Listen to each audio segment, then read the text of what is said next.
special holiday.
We be the sound and joy.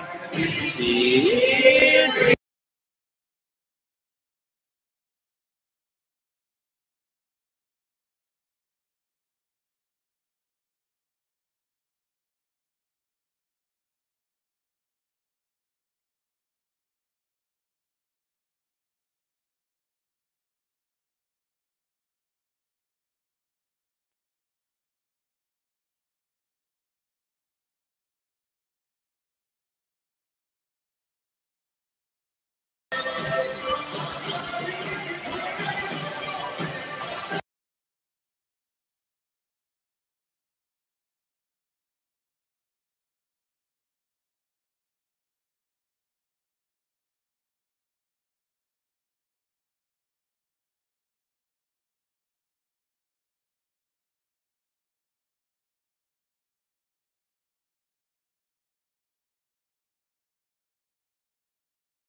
Of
the Lord, and He heard, and He answered.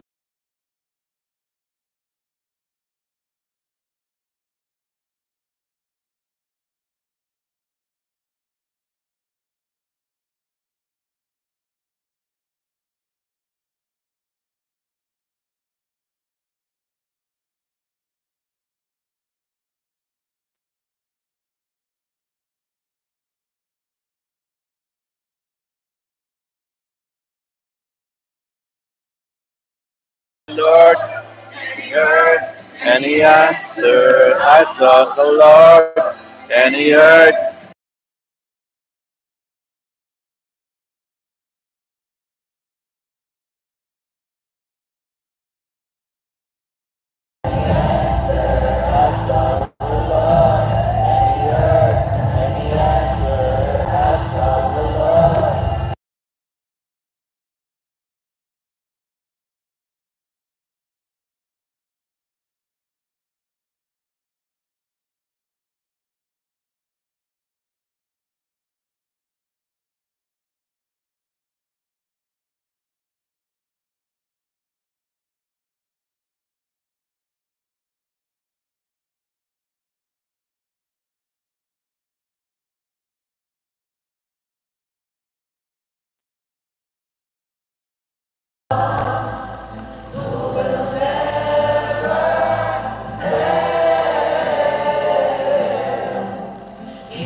around this time, every time, Christmas.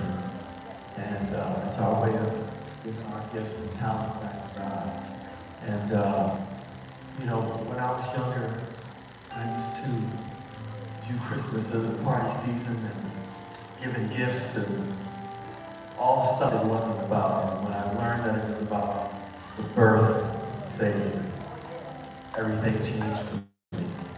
And so that's what this production is about this morning. It's about focusing on what's important in the season. And that's the birth of our Savior Jesus. Amen.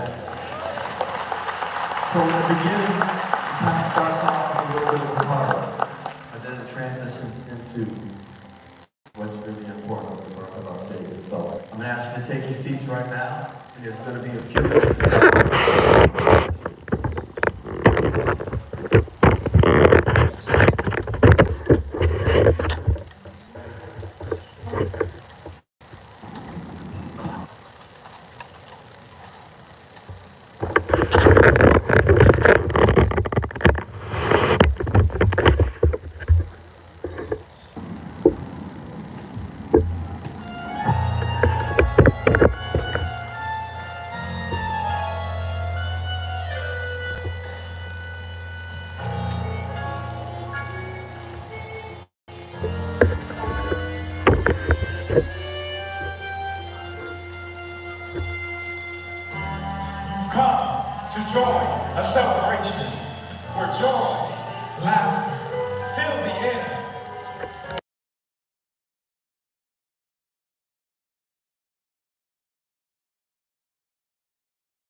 Joseph, chosen, two for this great mystery.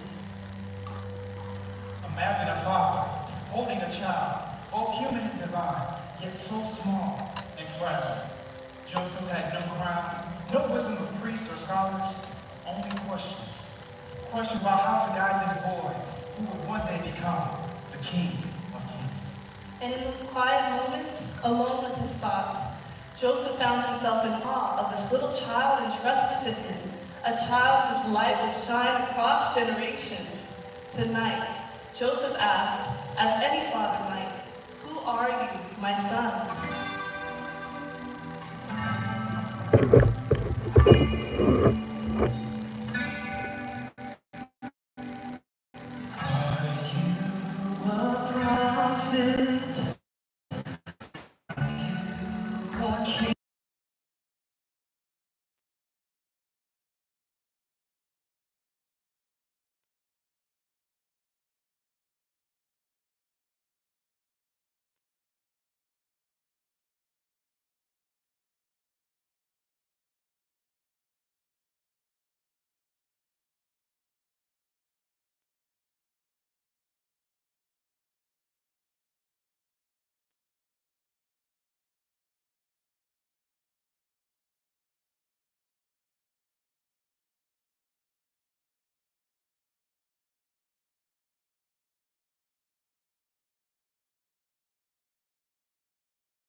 And so, on that holy night, the world was forever changed. The humble king had come down not with crowns or armies, but in a stable, with straw for his throne, and shepherds as his witnesses. The light of heaven, shining in the darkness, had arrived to bring hope for all. This baby,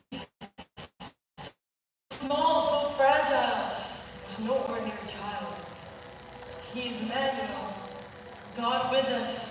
The creator of the universe became part of his creation. The word became flesh, so we could behold his glory.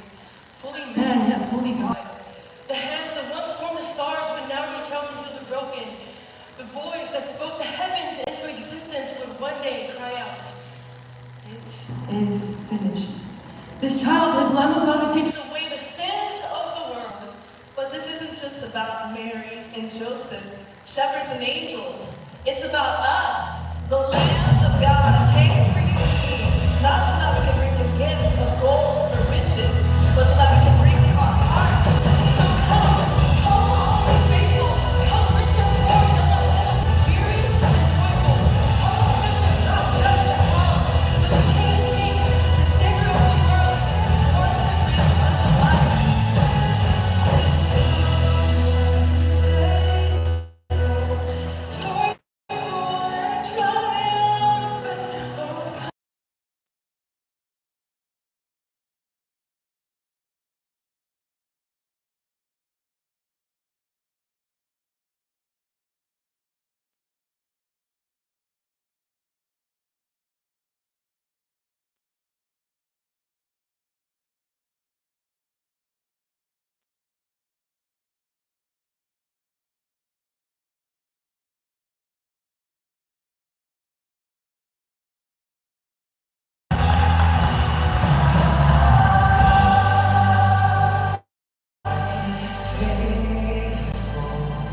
Joyful and triumphant, oh come.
I know we just got done clapping, but please clap one more time and thank our amazing team.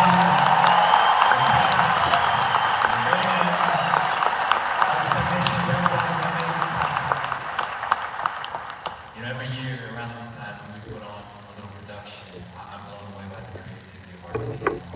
I'm blown away by the fact that people would spend months and months writing scripts and learning parts and learning dance moves and learning harmonies so that they on Sunday morning could come and lead us into the presence of God. I'm just so grateful to be a part of the church with volunteers and with the team that makes something like this happen. I know we can clap twice, but we do one more time.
from the house there, the Cotton Church of our Jesus. Our prayer to you today. Hey, if you have 2 minutes after service, if it is your first time, we'd love to get to know you by name and face. We'd love to shake your hand, put a gift in your hand as well. We've got a welcome center in our foyer area. Like I said, I realize today's a busy day and people are kind of moving all over the place for service these times, but we've got a few minutes. We'd love to check in with you, get to know you a little bit.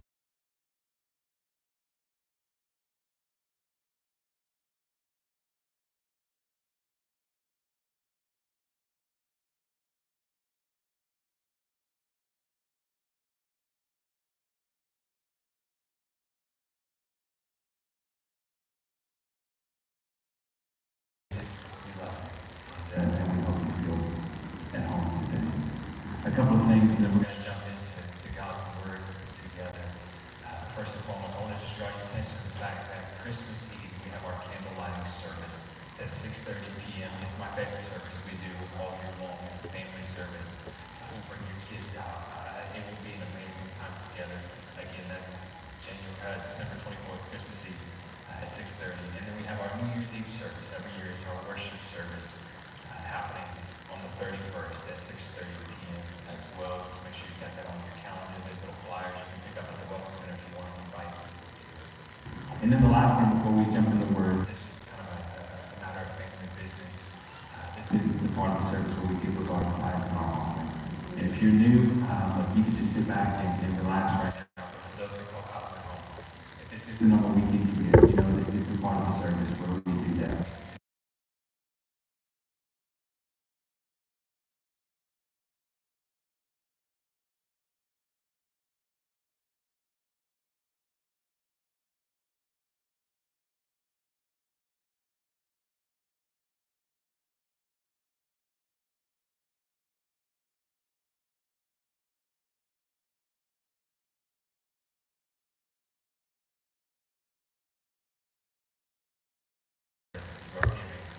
Here in the earth. Just a couple of months ago, at the end of October, we all came together and gave above our tithes and offerings to go toward different initiatives, some hope initiatives here in our local area, and some hope initiatives throughout the U.S. as well. We gave toward getting the Bible translated into a native tongue for a people group in Africa that don't have the scriptures in their heart language. And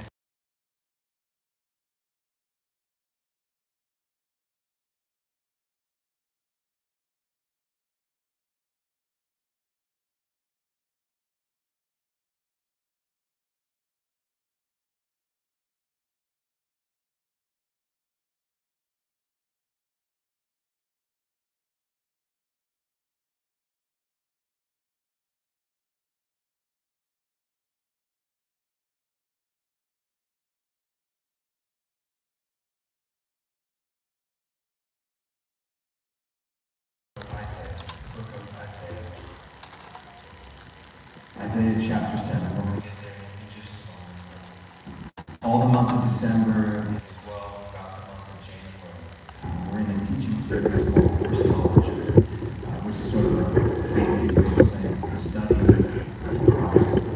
We are looking at his nature, his character, we're looking at all of the different offices that he holds. And our prayer is that over the next couple of months, together we would rediscover the wonder of Jesus.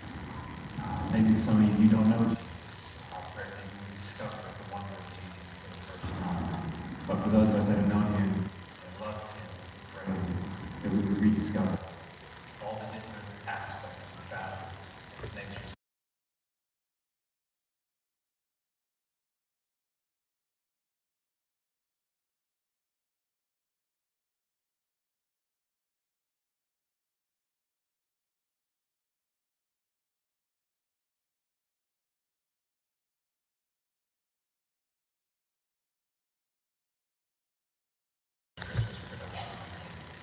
Jesus and God.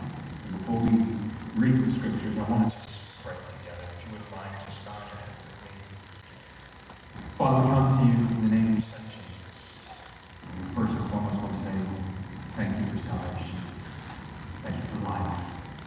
We pray now as we're gathered together that you would shut us in with yourself, that you would move from seat to seat and heart to heart.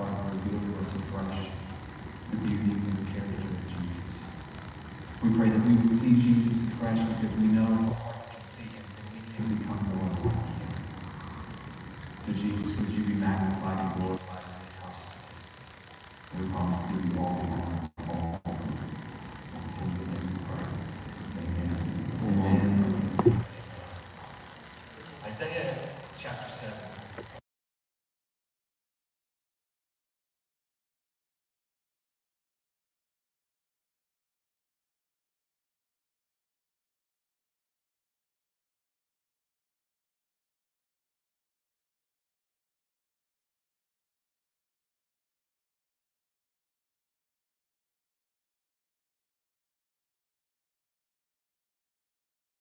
The Lord himself will give you a sign.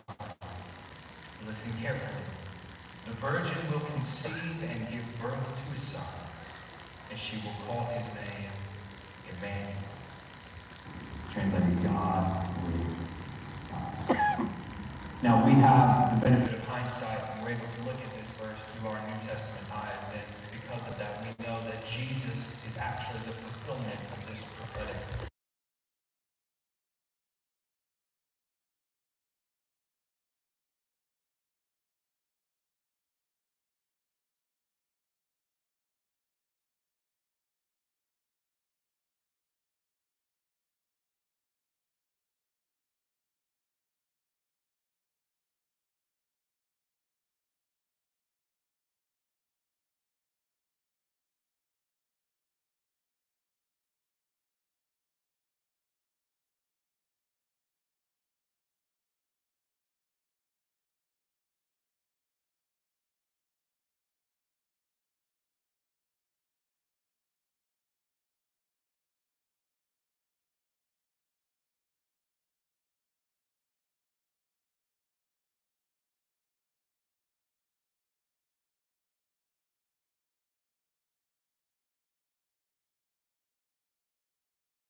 Eternal, and the Word is divine.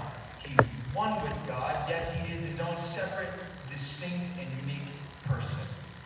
Now, how do we make sense of all of that? We make sense of it by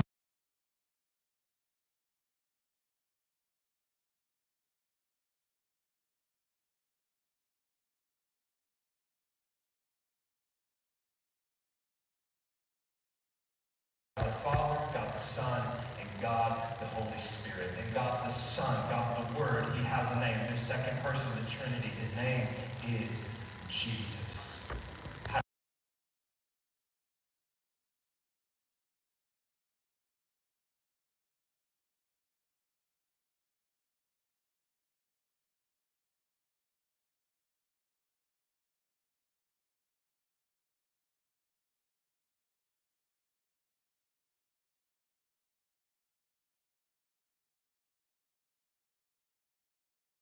Word.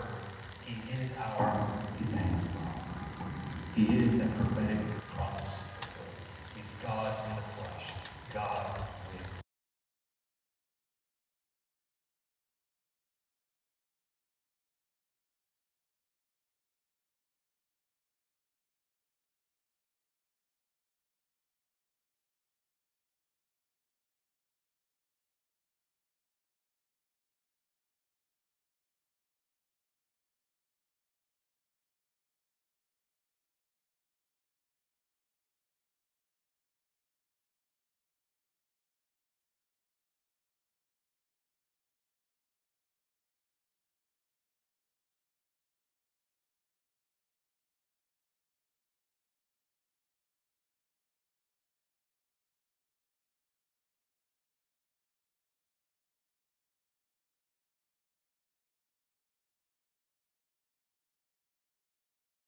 out of nowhere, I come up and I run at you from behind and I tackle you. And as I tackle you to the ground, I go, hey, I saved you. What is your response going to be? You're going to be like, get off me. You're going to punch me probably. And once you compose yourself, you're going to be like, you saved me. Saved me from what? And that's a pretty good question, isn't it? And Christ became flesh in order to save us. But to save us from sin and to save us from our sin is cannibalistic in nature, isn't it? It steals and it kills and it destroys us from the inside out. And without Christ and the salvation that he brings, we are literally dead men walking. The Apostle Paul will echo this in Ephesians chapter 2. If you've been in contact with me length of time, you've heard me quote this verse time and time again. But Ephesians chapter 2, Paul says this, that you were dead in your sins and in your trespasses. Not just one time dead, but 2 times dead. Dead in sin, dead in trespasses. And of course, this death that Paul speaks of is spiritual in nature. Because our physical bodies have breath and movement, our minds are operational. But inwardly, where it really matters, the real us, our spirit, because of sin, is cut off from the life of God. Now, we are a triune being. Whether you know this or not, let me perhaps just inform you. We are a spirit. That's the real us. That's on the inside. It's invisible to the naked eye. We are a spirit. We have a soul, which is our mind, our will, and our emotions, and we live in a body. That's the flesh and blood. That's the skin that you can see on the outside. Let me say it like this. The body is the house that my spirit, the real me, lives in.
Here's why, because none of those things, as good as they are, none of those things can bring life and resurrection to what is spiritually dead and broken inside of us.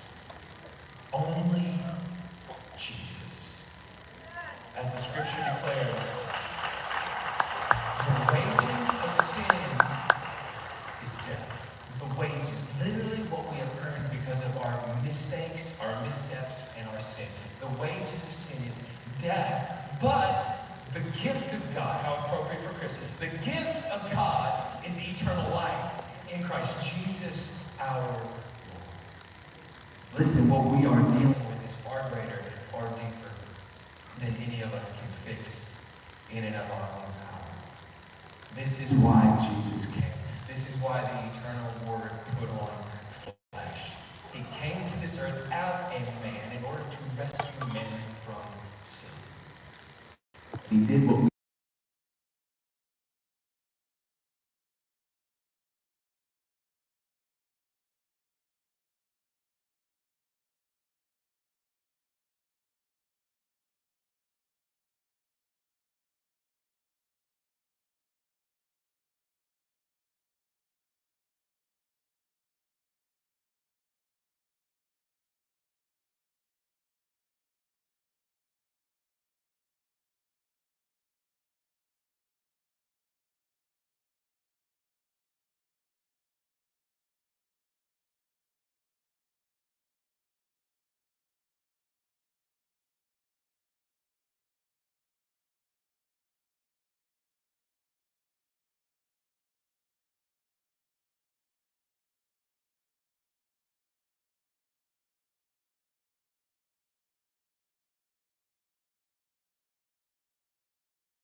show us the love of the Father. Number three, the Word became flesh.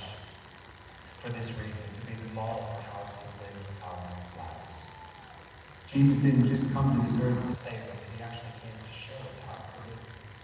Lest we forget, he is the perfect example and model of what it means to daily walk in step with the Father, to daily be in dependence upon the Holy Spirit. And when we consider the scriptures, when we consider what is written about the life of Jesus, we see that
2 Peter chapter 1, beginning at verse number 3. This is the Apostle Peter, who was one of Jesus' right-hand disciples. He would write this: By his divine power, God has given us everything we need for living a godly life. We have received all of this by coming to know the one who called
his very life.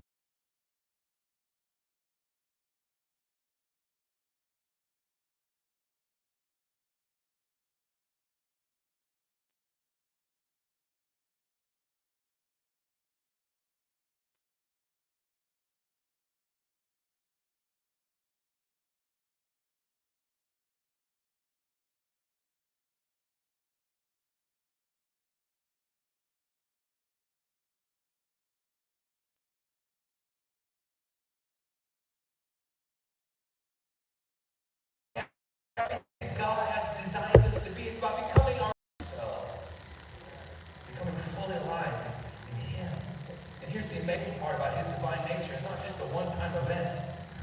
Growing into the divine nature is a process.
Trying to reach God.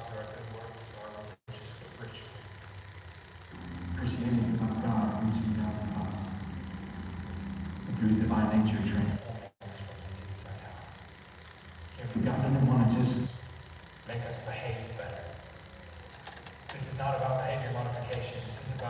making us brand new. It's about making somebody who is dead come alive. That is the beauty of being a partaker of the divine nature. Not what we can do for God, but what he has done for us and what he is doing in us through the power of the work of his Son. All we have to do is stay connected. Like that branch. Stay connected to the vine. And as we do, we'll watch his life real and lasting change. The Word Became flesh and dwelt among us. Why? For us. To save us, to reconcile us back to the Father. The Word, he became flesh. He put on flesh and blood. He came so that he could show us his creation of God. The Word became flesh.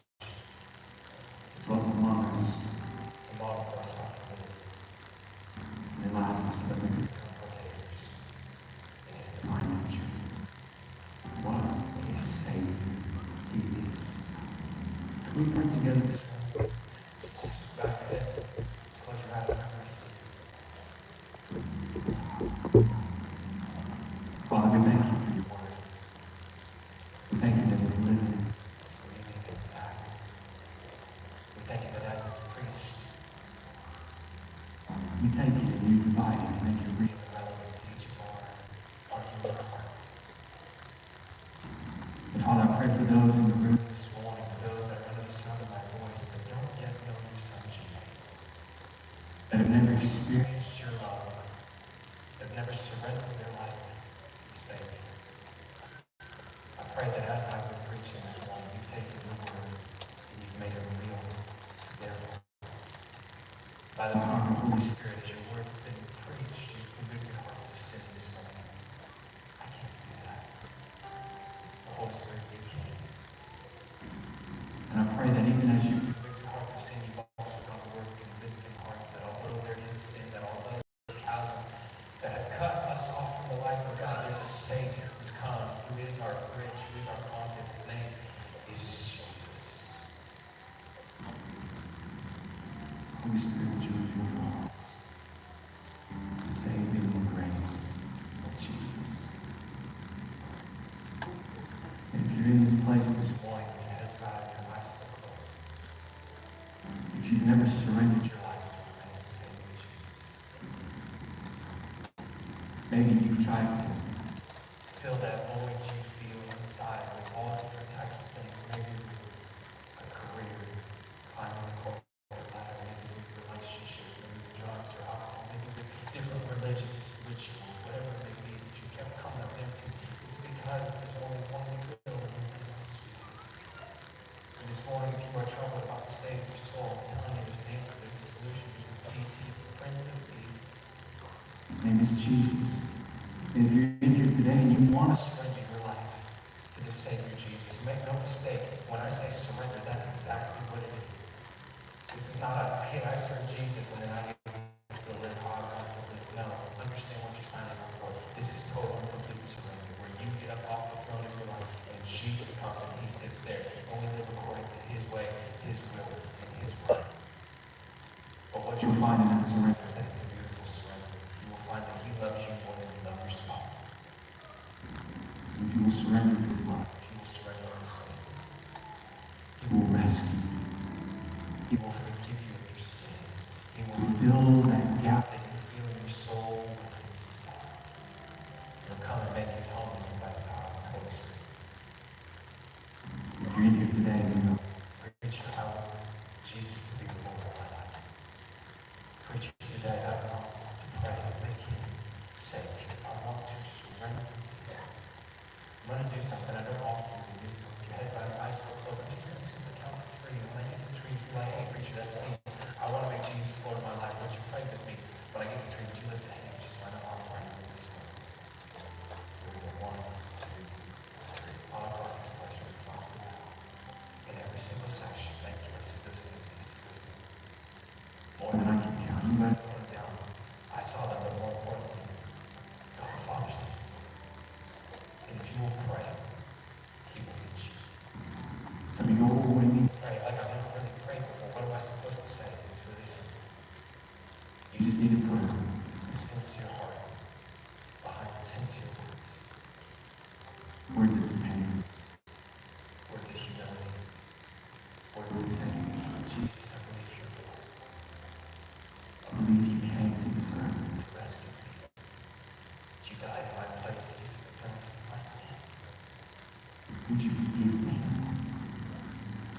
you come and sit on the throne.